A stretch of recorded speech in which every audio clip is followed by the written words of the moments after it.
So I don't believe that anarchism leads to any kind of utopia. What I think it does is it provides an opportunity for the system to correct itself when it's going wrong, when things are obviously unjust or obviously disproportionate, when the punishments are inconsistent with the crime. The system can correct itself. Whereas under the state-run system, once the state makes a mistake, it lasts forever. The 21 drinking age is a good example of that. In a market, we'd have a very different system. And I would say it's the same thing is true for all these controversial issues you're bringing up, abortion and in the case of statutory rape, I don't know why. Insurance companies, for example, wouldn't pertain individual by individual. I mean, so that if a family is insured against rape, for example, well, either you go to jail for 10 years or you don't. I mean, there's no way of harmonizing that. There's no happy medium.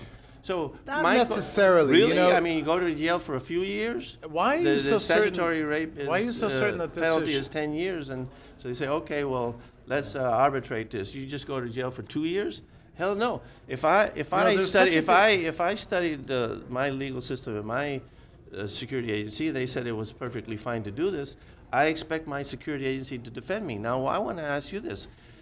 Will some of this security agency says, yeah, you're right. You didn't commit any statutory rape. The other security agencies, yes, you did. One of the security agencies, the second one, decides to try to enforce it and grabs you and arrests you, and the other security agency tries to get you back. And don't you have the possibility of a little war there between security agencies? Now you have many wars between security agencies based on the fact that they have different laws and that they both honestly disagree about whether somebody's rights were violated. They're not even perverse, bad people. They just have a difference of opinion, and they're not willing to have their rights violated. So they go to war. And you have like a society full of little wars.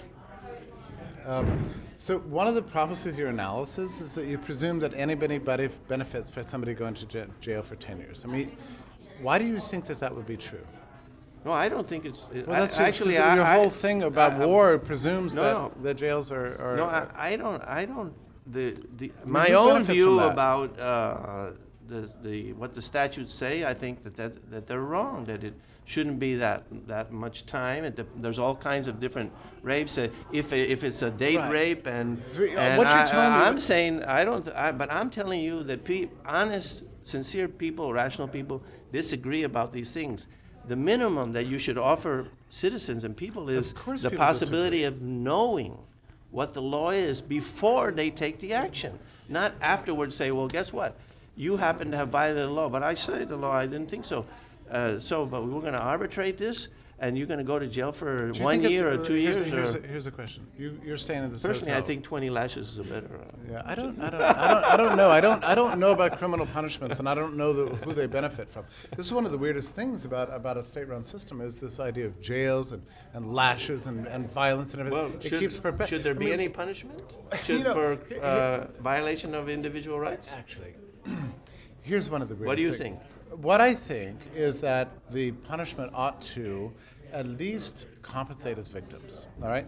Under the current state system, we have nothing like that. Rape victims are not in any way compensated. I agree with you. I agree that the system is skewed towards punishment. No, I agree with you. I think David Friedman has made a very good point on this question, which is we should focus on the victim and compensating the victim, and that the punishment The jail doesn't do that. I know, but I'm not saying that it should replace it completely, but the focus should definitely be on compensating the victim. Now, there is a general interest, in my view, maybe not in Friedman's view, that the society has some interest in that people not murder other people and not rape them and not maim them, etc. So I believe that that punishment is appropriate when you violate somebody's rights. But first, and most importantly, I agree that you should compensate the victim. But just compensating the victim doesn't square things, actually, because in some cases, there's really almost, it's basically impossible to compensate. And other people have an interest, not only the victim, that this person, say he's a murderer, not be in the streets and murder someone else. again. So that's why you do need some punishment of these actions when people violate other people's rights. I think you know so much about how the world should work. You should be the head dictator. You think I should be the dictator? Yeah. But then I would have to force my view on everyone. I like to persuade people and talk to them. I don't like to use force. That's the point of markets, and that's the point of not having a state, so that we can all work to persuade people. But I don't think as an people anarchist, aren't you responsible for saying how things would be or No, not be? You don't absolutely have, not. No, well, Absolutely not. Well, but how? If- So if you I- don't if have, I you knew- don't feel a need to solve this problem Look, of I would say no I agree objective with, I law would and say there's the point- contradictions in I the agree law, with and Hayek how do that you know? The point of freedom is to allow to discover what's true. If we already know what's true and how everything should work, we don't need freedom. We just have you But as, do you as the know great anything? dictator. Yeah, I know that the You know state some is things? exploitative, Okay, good. and I know that the state sets up systems like you're suggesting, where we have universal law that nobody can follow, that's inconsistently enforced. When it is enforced, it's evidently unjust and doesn't compensate the victims. That's the systems under which we work right now. That's Look, wildly I'm expensive. not saying and that the system that this is we what have always happens now. to this is what always happens to you non-anarchists.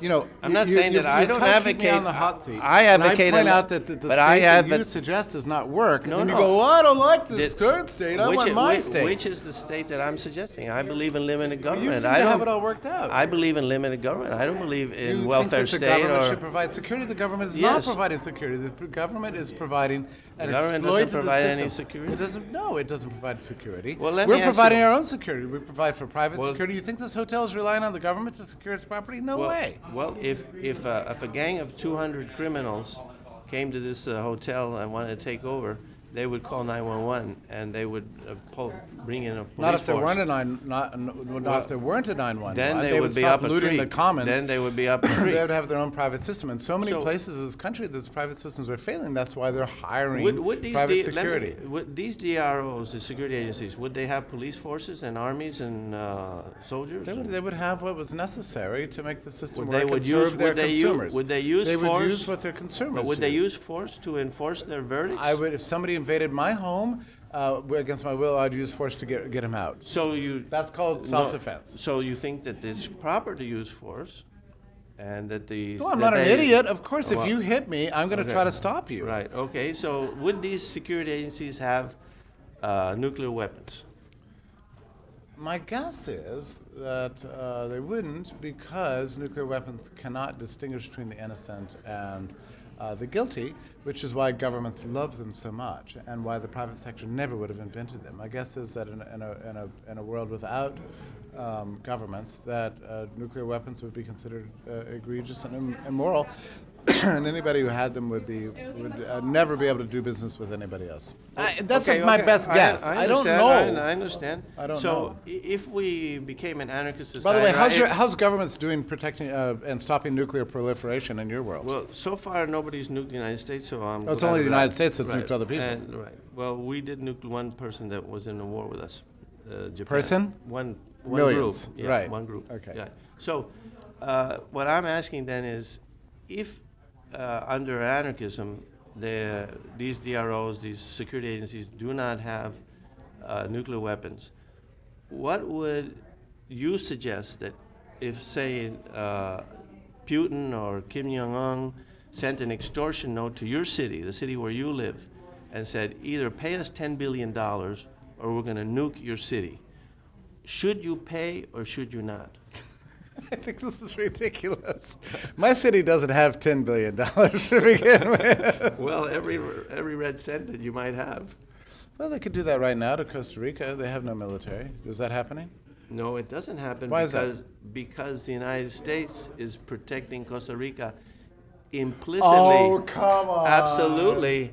And that's what they're afraid of. All But you're familiar with famous predators in history like Genghis Khan or Attila the Hun. Yeah. And you remember the strategy that they used to use? And there's no reason why they wouldn't use a similar, tyrants of today wouldn't use the exact same I strategy. mean, the same thing governments use all over the No, world. no. Well, if Your you, beloved if governments you, would never do that. If you think the governments are bad, you should get get in the nitty-gritty See, of it's just Genghis what Khan. it's always suspected about you people. You're what not happened- anarchists. Basically, you love the state. No. And I think you're disgustingly naive about the truth about what the state is. right. It's always true. You always imagine this angelic state. And when I bring up any problems with the government, you're like, well, I'm not responsible for that. That's right, because I don't believe in statism or a welfare state. I believe in a limited government, and so I disagree with that. No, you want the But government monopoly over security. That's- Stop saying you that's believe true. in limited government. You believe in total government, not total state control for one over purpose, one sector. to defend the individual rights of the citizens, their life, liberty, and How's that property. going? How's that going?